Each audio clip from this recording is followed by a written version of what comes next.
On this day in 2003, the United States began Operation Iraqi Freedom to liberate the Iraqi people and remove a regime that threatens free nations.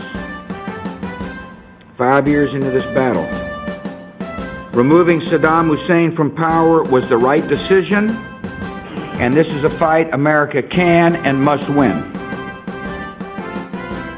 Mars 2008, George Bush et les États-Unis fêtent les 5 ans de la guerre en Irak.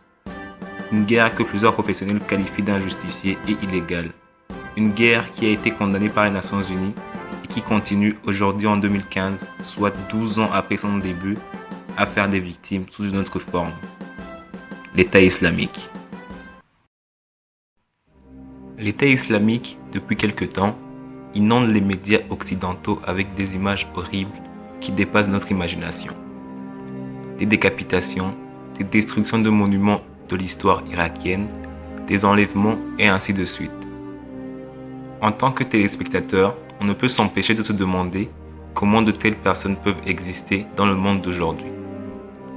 En se posant cette question, on se rend compte que le monde idéaliste occidental, les États-Unis en tête, y est pour quelque chose. L'État islamique a pour principal but d'imposer la charia, la loi islamique, partout dans le monde. Au début de la guerre en Irak, l'administration américaine avait pour ennemi numéro 1 Al-Qaïda. Cette situation a changé depuis le mois d'octobre 2014, où malheureusement un citoyen américain a été tué par le groupe appelé État islamique. Ce groupe contrôle un territoire aussi grand que l'Hexagone français et est dirigé par des anciens hauts gradés de l'armée de Saddam Hussein. Les États-Unis se sont ainsi penchés sur le cas de ce groupe terroriste et ont découvert un groupe qui détient des puits de pétrole, des armes américaines et comprend des éléments de nationalité américaine. C'est avec stupeur que les États-Unis ont découvert un groupe terroriste détenant une puissance monétaire colossale.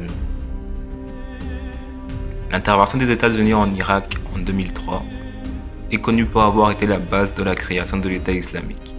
En effet, en délogeant Saddam Hussein du pouvoir, George Bush a causé la radicalisation d'une partie de la population irakienne qui ne voyait pas d'un bon œil la présence des djihadistes dans leur pays.